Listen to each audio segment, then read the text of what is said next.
공부 오늘 제12과 열방의 소망이죠.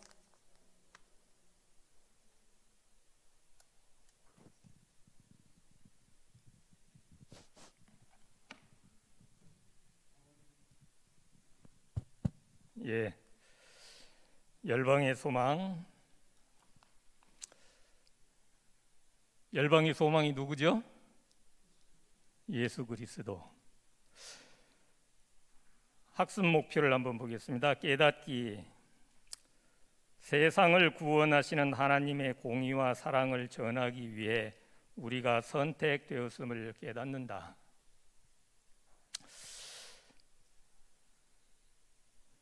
제가 한번 더 읽어보겠습니다.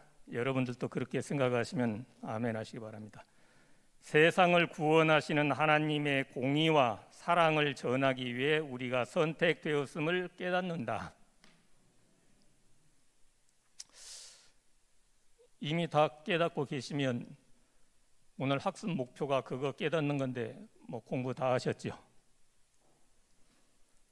예, 오늘 학습 목표가 하나님의 공의와 사랑을 전하기에 우리가 선택되었음을 깨닫기 위해서 오늘 공부를 하는데, 그러면은 우리가 그렇게 하나님의 선택되었다라고 하는 것을 확인시켜주는 성경절은 뭐죠? 어느 성경 말씀에 의해서 우리는 하나님의 선택된 백성이라고 하는 것을 깨닫고 있으십니까? 요한복음 3장 16절. 또요.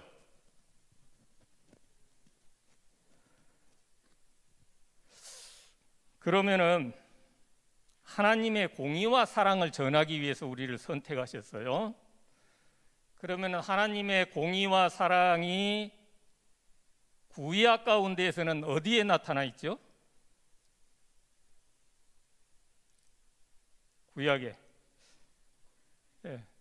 하나님은 공의로우신 하나님이시고 사랑의 하나님이세요. 하나님은 사랑의 하나님, 공의의 하나님이세요. 그것을 다른 말로 말하면 하나님의 성품이라고 부릅니다. 하나님의 성품. 하나님의 성품은 공의롭고 사랑이세요. 그것이 구약 성경에 어디에 조금 표현되어 있어요? 예? 힌트를 드리면 시내산, 십계명. 십계명이 하나님의 공의와 사랑이 나타난, 하나님의 성품이 나타난, 어떤 분들은 하나님의 성품의 사본이라고 그렇게 표현도 합니다. 십계명이. 그래서 하나님은 공의의 하나님이시고 사랑의 하나님이신데, 그 공의의 하나님, 사랑의 하나님이 구약에서는 십계명 속에 나타나 있어요. 그러면은 신약에서는 어디에 나타나 있습니까?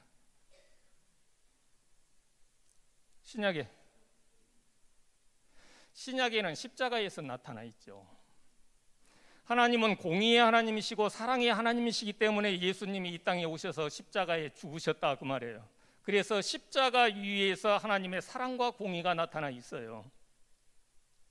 그러면 이제 그것을 생각한다면 우리는 그러면 그런 하나님의 공의와 사랑을 전한다, 그 말을 다른 말로 표현하면은 우리는 하나님의 성품을 이 세상에 전하기 위해서 선택받은 백성이다, 그런 이야기예요. 그것을 우리가 한마디로 요약해서 우리가 그러한 백성이라고 하는, 그것을 전하기 위해서 선택된 백성이라고 하는 것을 확인시켜주는 성경절이, 다 알지만 그렇게 물어보니까 얼른 생각이 안 나죠. 요한계시록 12장 17절. 다 외우시죠? 한번 해보겠습니다. 용이 여자에게 분노하여 돌아가서 그 여자의 남은 자손 곧 하나님의 계명을 지키며 예수의 증거를 가진 자들로 더불어 싸우려고 바다 모래 위에 섰더라. 요 성경절 한 절 속에 우리는 하나님의 선택받은 백성이라고 하는 그와 같은 우리의 신분, 다른 말로 말하면 우리의 정체성을 확인시켜주는 성경 말씀이에요. 우리는 여자의 남은 자손이다. 그러면 여자의 남은 자손은 어떤 사람이냐? 하나님의 계명, 하나님의 성품을 옹호하고 하나님의 성품을 선전하는 그와 같은 사람들이고, 그 속에 예수의 증거를 가진 백성들이 여자의 남은 자손이다. 그 여자의 남은 자손하고 사단은 싸우려고 한다. 그래서 이게 우리의 정체성을 나타내는 거고, 하나님의 성품을 온 세상에 전하기 위해서 선택받은 백성이다라고 하는 것을 우리에게 확인시켜주는 성경절이죠. 그러면 오늘의 결론의 말씀을 보면은 이렇게 이야기를 했어요. 예수님은 2000여 년 전에 여호와의 은혜의 해를 선포하셨습니다. 그러므로 우리는 은혜의 시간 속에 살고 있음이 분명합니다. 아무도 멸망하기를 원치 않으시는 하나님의 은혜를 받아들이고 그분의 뜻에 따라 삽시다. 그리하여 하나님의 큰 날에 설 수 있는 그분의 백성이 됩시다. 하나님의 큰 날은 언젠가요? 예수님의 재림. 그러니까 오늘 공부하는 것은 우리는 하나님의 성품을 온 세상에 알리도록 하기 위해서 선택된 백성으로서 그런 신실한 삶을 살아감으로 결국은 예수님의 재림 때에 담대하게 설 수 있는 그와 같은 준비된 삶을 살아가자. 이게 오늘의 공부고 결론이라 그런 이야기입니다. 일요일 소재 한번 넘어가 보겠습니다. 죄의 영향, 이사야 59장. 이제 오늘 공부는 이사야 59장, 이사야 60장, 61장 이렇게 이제 세 장을 공부를 하는 것이죠. 세 장을 공부하는데 죄의 영향, 이사야 58장 가운데 3절 가운데 보면은 하나님, 우리가 이렇게 하나님 앞에 금식하며 기도를 하는데 하나님 어찌하여 우리의 기도를 응답하지 아니하십니까 하는 그와 같은, 하나님 앞에 좀 항변하는 그와 같은 질문이 나와요. 거기에 대해서 이사야 59장 1절에는 여호와 하나님의 손이 짧아 구원하지 못하심도 아니요 귀가 둔하여 듣지 못하심도 아니라 오직 너희의 죄악이 너희와 너희 하나님 사이를 갈라 놓았다라고 답변을 합니다.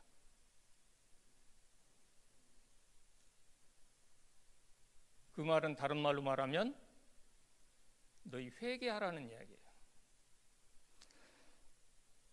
하나님께서 너희 기도를 응답지 아니하시고 너희를 참 구원하지 아니하는 것은 하나님이 그렇게 안 하시고 싶어서 그렇게 안 하는 게 아니라 너희 죄가 결국은 그렇게 하나님과 너희 사이를 갈라놓았다. 그러니 너희는 회개해라.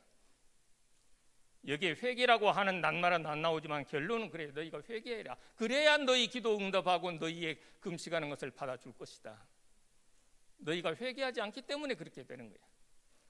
그런데 이제 죄의 영향은 결국은 하나님과 우리 사이를 갈라놓았는데, 창세기 3장 8절에 보니까 아담과 하와가 하나님 앞에 선악과를 따먹고 범죄하고 난 뒤에 하나님의 오시는 소리를 듣고 나무 뒤에 숨었죠. 이게 결국은 죄의 영향이다. 죄를 지은 사람은 스스로 숨는다. 결국은 옛날에 어렸을 때 저의 경험 속에서 보면은 어떤 부모한테 혼날 짓을 했으면, 저희가 시골이에요.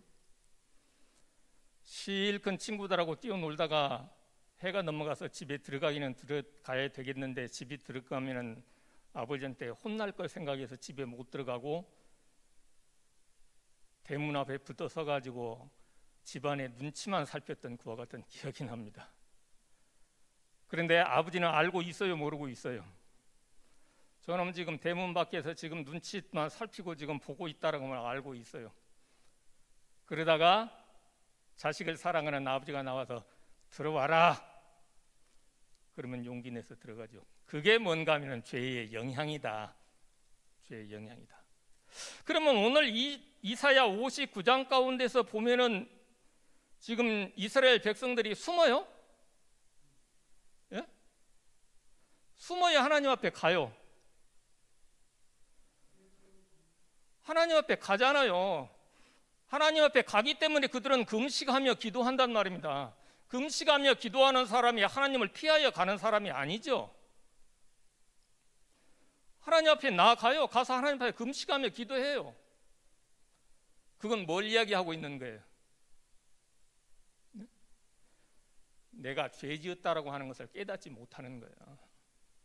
내가 죄 지었다라고 하는 것을 깨달으면 하나님이 두려워서 하나님을 피하여 갈 건데, 내가 하나님 앞에 지은 죄가 아무것도 없어.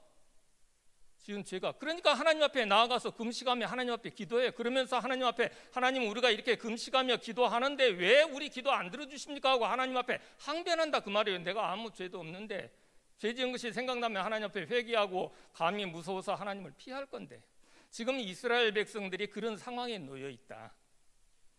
자기의 죄를 깨닫지 못하는. 나 죄가 없어, 뭘 회개하라고 그래 나보고, 나 아무 죄도 없는데. 그런데 사랑이 많으신 하나님께서 이사야 59장 뒤를 쭉 읽어보면은 무슨 이야기를 하세요? 하나님께서 죄를 조목조목 짚어주십니다.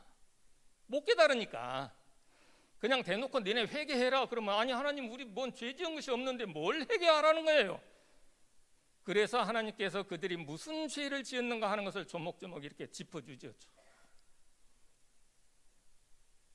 죄를 짚어주는데도 깨달아요, 못 깨달아요?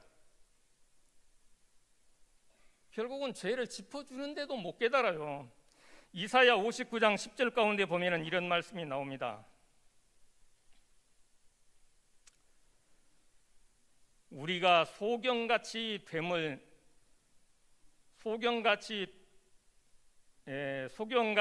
담을 더듬으며 눈 없는 자같이 두루 더듬으며 낮에도 황혼때같이 넘어지니 우리는 강성한 자 중에서도 죽은 자 같은지라. 이게 무슨 말이에요? 이스라엘 백성들한테 니네 죄가 결국은 니네 기도를 듣지 못하게 하는 거지, 하나님이 기도 안 들어주려고 한 것이 아니다. 그러면서 그들이 죄를 깨닫지 못하니까 조목조목 죄를 짚어주는데도 깨닫지 못해서 그들의, 그러면 그 정도 상태 가운데 온 백성들이 어떤 상태냐, 소경인 것이 아니라 이미 눈도 있고 그들이 다 그러지 않고 아직 대낮인데도 불구하고 담을 눈 없는 자처럼 더듬는다. 그 말은 그들에게는 영적 식별력이 없다. 자기가 죄를 지어놓고도 하나님께서 너 이런 죄 지었잖아라고 그렇게 말씀하시는데도 그것이 죄인 줄을 식별하는 식별 능력이 없어. 영적 통찰력이 없어져 버린 거예요, 그들에게는. 그래서 분간을 못해요. 이게 죄인가 죄가 아닌가를 분간을 못하는 그런 상태에 있다라고 하는 것을 이사야 59장 10절에서 이야기해요. 그래서 결국은 뭐처럼 되었어요? 죽은 자 같이 되었다.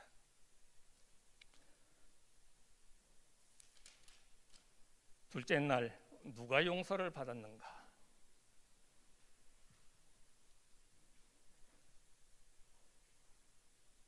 죄 용서 받으려면 어떻게 하면 죄 용서 받죠?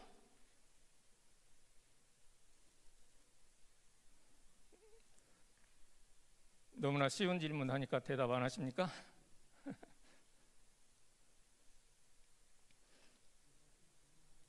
하나님께서는 당신 앞에 나오는 자들을 한 사람도 버리지 아니하시고 받아주신다. 어떠한 죄인도. 그러죠?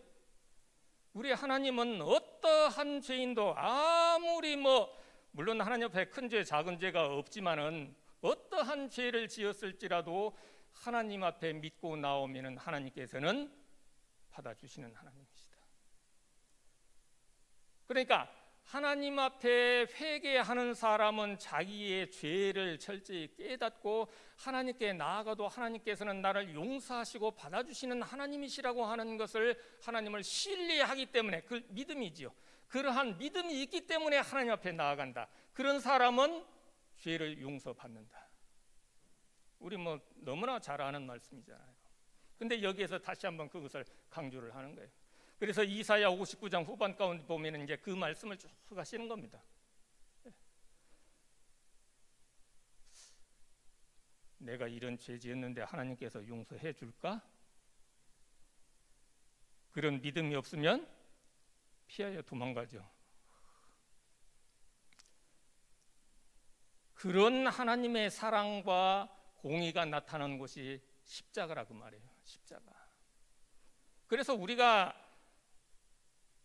예수님의 십자가를 생각하면 우리는 어떠한 죄를 지었을지라도 다 용서받다 그분 앞에 나아가기만 하면, 그러니까 용서받는 사람은 하나님 앞에 그들 스스로 나가지 않기 때문에 용서 안 받는 것이, 못 받는 것이지, 하나님이 용서를 안 해서 용서받지 못할 죄인은 없다 이 세상에서. 그걸 이제 이 둘째 날에서 그걸 이야기하죠. 이 세상의 모든 사람은 다 죄를 지어서 죄인이지만 하나님을 얼마만큼 신뢰하고 믿고 그분 앞에 나아가느냐. 그분 앞에 나아간다라고 하는 것은 내가 죄인이라고 하는 자기의 죄를 깨달은 사람만이 그렇게 나아가는 거예요. 죄를 깨달은 사람. 그러면은 이 말씀을 우리 소영배 장로님이 이번에는 설교하지 말고 교과만 하십시오 그랬는데, 이스라엘 백성은 결국에는 하나님의 성품을 옹호하고 선전하는 택한 백성으로서의 성공했습니까? 실패했습니까? 이스라엘 백성이 실패했잖아요. 이스라엘 백성은 실패했어요. 그 일에 하나님께서 그들을 특별히 선택해서 하나님의 성품을 전하라고 선택했는데 이스라엘 백성은 실패했어요. 그러면 우리는 왜 실패한 공부를 하고 있어요? 왜 실패한 사람들의 이야기를 공부하고 있어요? 예? 뭐 이렇게 나와서 간증을 할지라도 그냥 막 이렇게 해서 내가 죄 가운데서 이렇게 해서 내가 참 하나님의 은혜로 이렇게 되었다라고 하는, 결국에서는 성공적인 그와 같은 경험담 간증들을 듣잖아요. 그런데 왜 우리는 지금 실패한 사람의 이야기를 공부하고 있냐? 그것은 그들의 실패한 것을 거울 삼아 우리는 그 사람들처럼 실패하지 말자. 그래서 공부하자는 하는 거잖아요. 이 사람들은 왜 실패를 했는가? 왜 실패를 했는가? 그래서 그들이 실패한 것을 분석해서 그 사람들처럼 우리는 다시는 그런 실패의 길을 가지 말자. 이래서 공부하는 거란 말이에요. 그러면은 이스라엘 백성들이 이렇게 실패했으니까 우리는 성공하려고 하면은 뭐 해야 되냐? 그러면은 현재의 나의 상태는 어떠한가도 조금은 살펴봐야 된다. 그렇지 않고 그냥 이스라엘 백성들은 이렇게 했으니 이렇게 하자. 아까 결론에서 봤습니다마는 우리는 결국은 여호와의 큰 날에 담대히 설 수 있는 백성이 되자. 이렇게만 하고 끝나면, 이쪽에도 옛날에 좀 지났습니다마는 그런 구호가 유행했었는지 모르겠어요. 호남 지방에서는 이런 구호가 한참 유행인 때가 있었어요. 주님 곧 오십니다. 그럼 뭐라고요? 이쪽에도 그런 구호 유행했었습니까? 주님 곧 오십니다. 준비합시다. 참 좋은 말이죠. 근데 그렇게만 하고 끝나면 허공을 가르는 메아리에 불과해요. 그렇게 했더니 준비됐어요? 우리 이런 사람이 됩시다. 이것은 어떻게 보면 의미 없는 이야기다 그 말이에요. 그래서 오늘 이와 같은 이스라엘 백성의 실패의 이야기를 하면서 우리의 상황을 점검해 보지 않으면 우리도 잘못하면 실패의 길을 갈 수 있다. 그런데 중요한 것은 아까 읽어본 이사야 59장 10절에 있는 말씀이 어디도 나오는가 하면은 라오디게아 교회의 사자에게 보내는 편지에도 똑같은 내용의 이야기가 나옵니다. 라오디게아 교회에 보내는 편지가 누구한테 보내는 거죠? 오늘날 우리 제7일 안식일 예수 재림교회에 보내는 편지잖아요. 예? 뭐 저 장로교인들한테 보내는 편지나 뭐 천주교인들한테 보내는 편지가 아니잖아요. 오늘날 우리 제7일 안식일 예수 재림교회를 사랑하시는 하나님께서 여자의 남은 자손으로서 당신의 성품을 옹호하도록 하기 위해서 선택한 당신의 백성을 사랑하시는 하나님께서 2000여 년 전에 한 통의 편지를 남기셨는데 그게 라오디게아 교회 사자에게 보내는 편지란 말이에요. 근데 그 편지의 내용 속에 지금 이사야 59장 10절에 기록된 말씀이 그 속에도 들어있다 그 말이에요. 그렇다라고 하면 무슨 생각이 드는 거예요? 오늘날 제7일 안식일 예수 재림교회도 우리가 공부하고 있는 이사야 59장에 나타나는 이스라엘 백성들의 똑같은 길을 우리도 가고 있다. 그걸 우리에게 암시하고 있어요. 잠깐 살펴보고 넘어갈까요? 그러면은 라오디게아 교회의 그 편지가 오늘날 우리의 상태니까 우리 개인적으로 말고 그러면은 교회적으로 우리가 하나님 앞에 회개해야 될 무슨 죄가 있습니까? 그 요한계시록 그 3장 14절부터 22절에 나오는 그 성경 말씀에 근거해서 그냥 우리 개인적인 생각으로 말고 무슨 죄죠? 다 잊어버리셨어요? 이건 중요한 건데 하나님께서 물론 이제 성경 전체를 하나님께서 보내신 편지라고 하지만 특별히 오늘날 제7일 안식일 예수 재림교회인 우리를 위해서 하나님께서 한 통의 편지를 보내신 내용이에요. 그것이 길지도 않아요. 절수로 9절밖에 안 돼요. 사실은 이 편지는 외울 만큼 많이 읽어야 됩니다. 왜? 하나님께서 나를 사랑하셔서 나에게 보낸 편지니까. 제가 연애할 때 편지가 오면은 읽어보고 갖다 놓았다가 또 조금 있다 또 읽어보고 나중에는 그 편지 다 외워요. 여러분들은 그런 경험 없으십니까? 왜 다 외워져요? 예? 사랑하는 사람이 나를 사랑한다는 이야기가 기록되어 있으니까 그거 그냥 왜 자꾸 또 보고 왜 자꾸 또 봐요? 보고 싶으니까. 나를 사랑하는 이야기가 기록되어 있으니까 보는 거예요. 그러면은 하나님께서 우리를 사랑하셔서 보내신 한 통의 편지라고 하면은 우리가 그 편지의 내용은 알고 있어야죠. 잠깐 한번 살펴볼까요? 라오디게아 교회의 사자에게 편지하기를 아민이시오 충성되고 참된 증인이시오 하나님의 창조의 근본이시니가 가라사대 내가 네 행위를 아노니 네가 차지도 아니하고 더웁지도 아니하도다 네가 차든지 더웁든지 하기를 원하노라 이같이 네가 미지근하여 더웁지도 아니하고 차지도 아니하니 내 입에서 너를 토하여 내치리라 네가 말하기를 나는 부자라 부유하여 부족한 것이 없다 하나 네 곤고한 것과 가련한 것과 가난한 것과 눈먼 것과 벌거벗은 것을 알지 못하노다 내가 너를 권하노니 내게서 불로 연단한 금을 사서 부유하게 하고 흰 옷을 사서 입어 벌거벗은 수치를 보이지 않게 하고 안약을 사서 눈에 발라 보게 하라 물은 내가 사랑하는 자를 책망하여 징계하노니 그러므로 네가 열심을 내라 회개하라 볼지어다 내가 문 밖에서도 두드리노니 누구든지 내 음성을 듣고 문을 열면 내가 그에게로 들어가 그로 더불어 먹고 그는 나로 더불어 먹으리라 이기는 자는 내 보좌에 함께 앉게 하여 주기를 내가 이기고 아버지 보좌에 함께 앉은 것과 같이 하리라 귀 있는 자는 성령이 교회들에게 하시는 말씀을 들을지어다 이제 무슨 말인지 조금 이제 생각이 나십니까? 그러면은 이 말씀 가운데 보면은 하나님께서 회개하라고 그래요. 회개하라. 그러면 지금 뭐 하고 있다는 거예요? 어떠한 죄 가운데 있다는 거예요. 죄가 있으니 그 죄 회개해라. 그럼 그 죄가 뭔가요? 예? 무슨 죄예요? 큰일 났네. 지금 여호와의 큰 날에 담대히 서야 되는데 지금 하나님께서 우리를 사랑하시는 이 내용에 대해서 그렇게도 공부를 안 하셨습니까? 다 잊어먹으셨습니까? 제가 저희 집사람한테 그랬어요. 당신 이 편지의 내용에서 회개해야 될 죄가 뭐지? 뜨뜻미지근? 제가 얼마 전에 다른 교회 다니는 분한테 그랬어요. 라오디게아 교회에 보내는 편지에서 죄가 회개해야 될 죄가 뭐죠?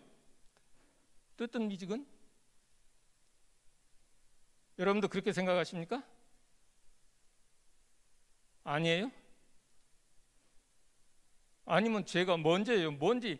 지금 이사야 59장에서 하나님께서 이스라엘 백성들이 니네 죄가 결국은 하나님과 너희 사이를 내었다, 그러니 너희는 회개해야 된다 하면서 죄를 조목조목 짚어주는데도 이스라엘 백성들이 그것을 깨닫지 못해서 결국은 그들이 어떻게 되었는가 하는 것을 공부를 했잖아요. 그러면 하나님께서 지금 어떤 죄를 우리에게 가르쳐 주시면서 너 죄를 회개하라 그러는데 그것이 무슨 아주 어려운 말로 써진 것도 아닌데 모르시겠어요? 모르는 게 아니라 대답을 안 하시는 거죠. 뜨뜻 미지근은 죄가 아니라 증상입니다. 증상.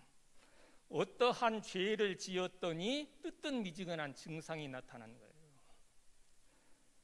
다른 말로 말하면 어떤 사람이 열이 많이 나요.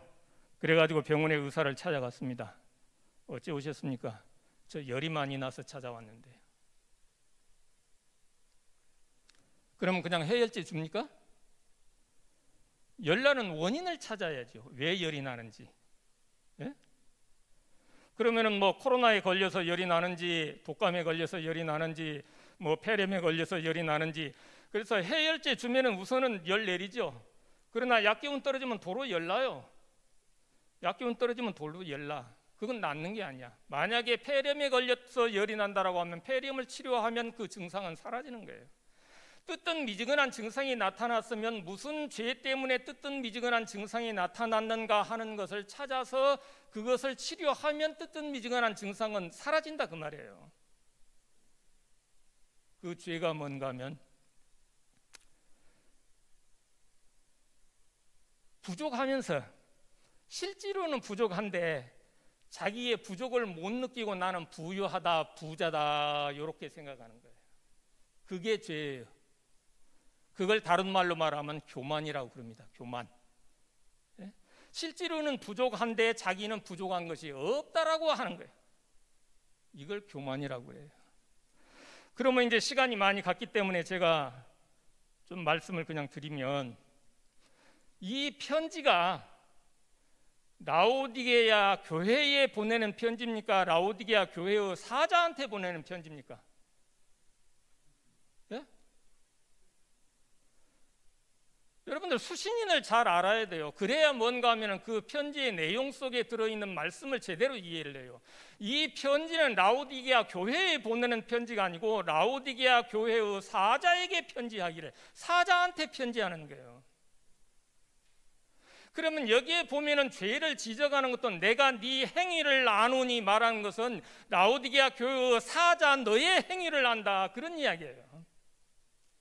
근데 그가 이런 죄를 지었어요. 그러면 그것은 개인적인 죄를 이야기하는 게 아니에요. 사자로서의 뭘 잘못했어요. 사자로서. 사자가 뭔지 알죠? 그건 잘 몰라도 저승사자 이야기 많이 들어보셨죠? 저승사자. 그 사자라고 하는 말은 똑같아요. 저승사자가 무슨 일 하죠? 저승에 있는 염라대왕이 너 가서 이승에 사는 뭐 이렇게 전해라 그러면 가서 전해. 그래서 저승사자한테 염라대왕이 너 가고 별내에 살고 있는 우기야한테 가고 내가 오라간다고 그래라. 그러면 저승사자가 와가지고 야 우기야 너 염라대왕이 오라간다 가자. 그래갖고 데리고 가. 이게 불교에서 나온 이야기지만, 그러니까 사자라고 하는 것은 보낸 사자로 보낸 분의 심부름하는 게 사자예요. 그런데 사자가 가끔 그 전설에 나오는 이야기지만은 별내에 사는 우기야 데리고 오라고 그랬는데 사자가 깜빡 잊어버리고 저기 부산 사는 우기야를 데리고 가버렸어. 그랬더니 염라대왕이 혼을 내면서 너 이제는 다시는 이승에 가지 말고 너는 지옥의 문이나 지켜라. 징계를. 그러면은 하나님께서 라오디게아 교회에 당신의 사자를 보내서 너 라오디게아 교회에 가가지고 뭘 하라고 보냈어요? 내 말을 연구해서 라오디게아 교회에 너는 이 말을 전해라. 내 말을. 사자한테 보낸 것이 그거잖아요. 그래서 사자들이 하나님의 말씀을 연구해서 백성들에게 전해요. 그런데 그 사자들이 뭔가 이렇게 부족한데 그냥 말씀을 드리면 결론적으로 이야기하면 뭔가 하면은 믿음이 부족해요. 나중에 내게서 불로 연단한 금을 사라고 하잖아요. 근데 그 금은 베드로전서 1장 8절에 믿음을 이야기해요. 그러면 믿음이라고 하는 것이 어떤 믿음이 부족하다는 것을 말씀하고 있는 것이냐? 뭐 믿음의 크기 이런 이야기 아니에요. 지금 개인적인 믿음에 관한 이야기 아니에요. 하나님과의 관계에 있어서 이야기를 한다라고 하면 믿음의 뿌리는 뭐죠?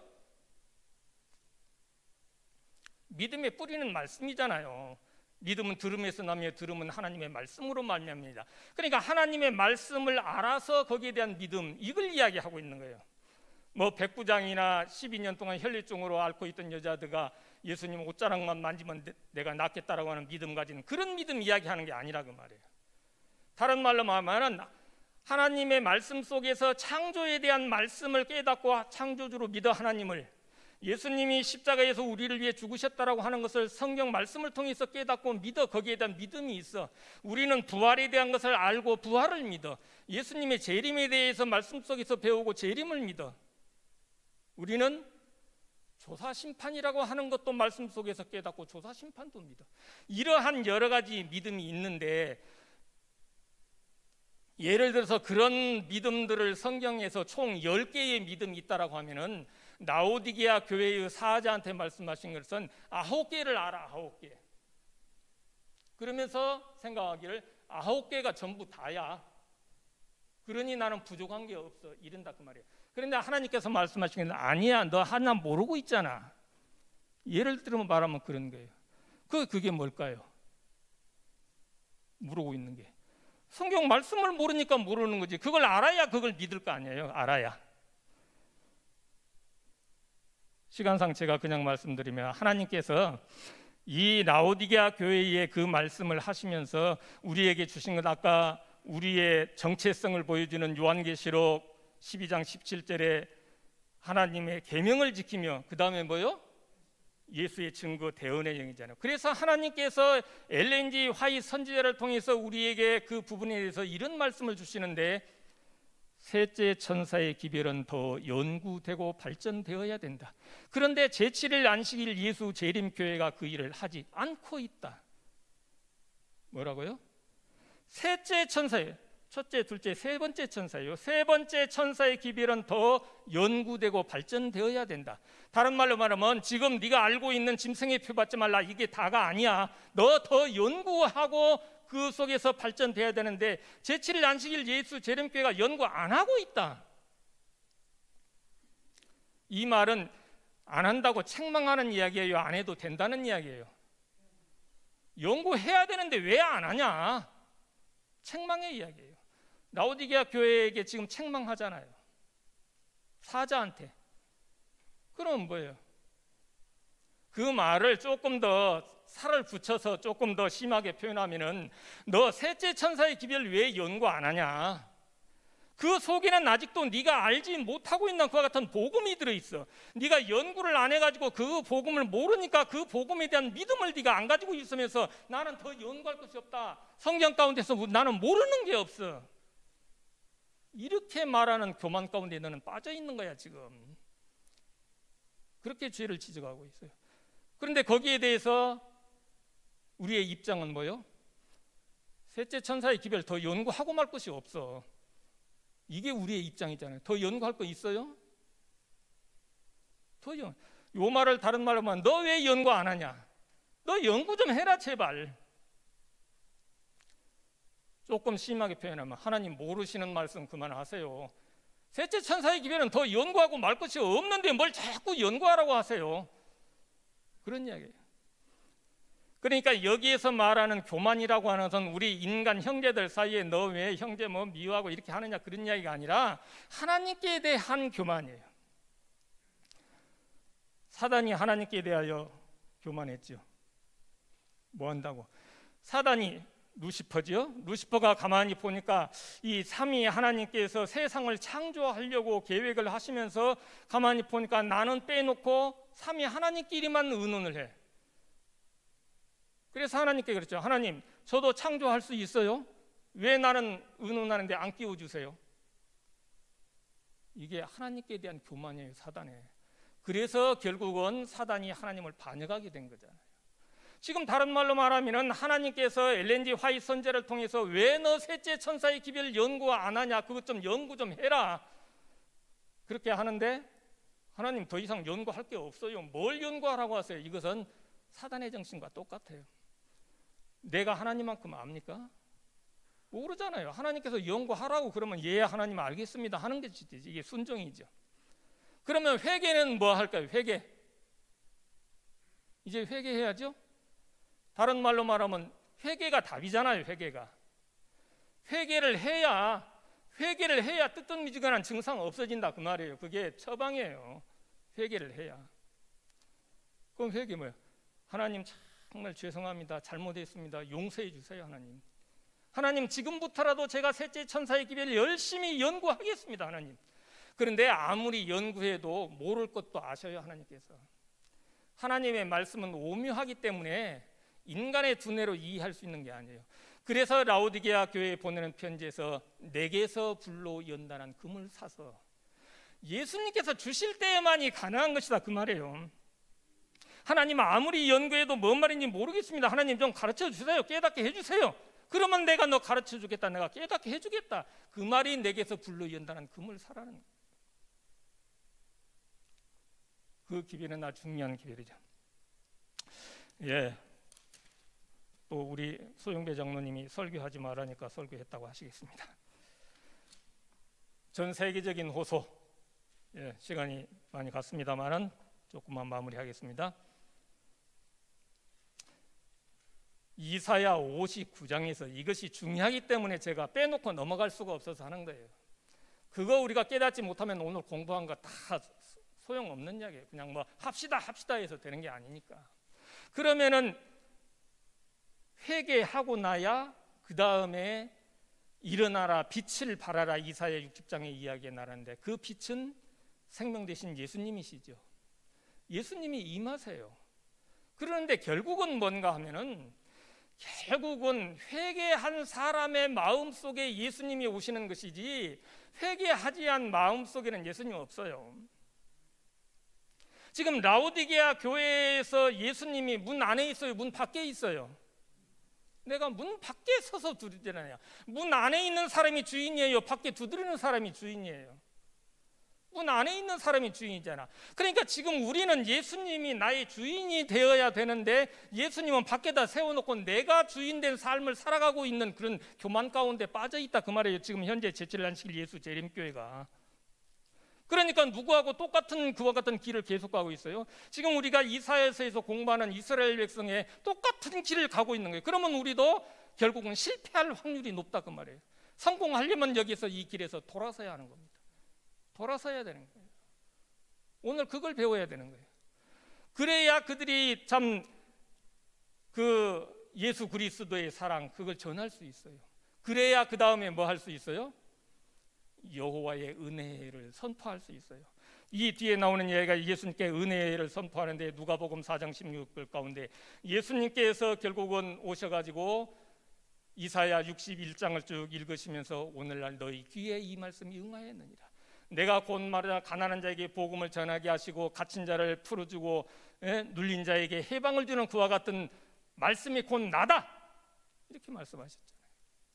그러면 우리는 그와 같은 예수님의 초림을 지금 선포하고 외쳐요? 아니죠. 영원히 갇힌 자도 없고 눌린 자도 없고 가난한 자도 없는 그와 같은 영원한 하늘나라 예수 그리스도 예수님의 재림을 우리는 선포하면서 그날이 가까이 다가오고 있다라고 하는 것을 우리는 선포하는 백성들이 되어야 한다 그 말이에요. 그것이 하나님의 성품을 옹호하는 그와 같은 사람으로서 하나님의 선택된 백성으로서의 우리는 충실한 삶을 살아가는 것이다. 그래야 우리는 여호와의 큰 날에 담대하게 설 수 있다. 하나님께서 우리 모두에게 크신 은혜로 인도해 주시기를 간절히 바랍니다.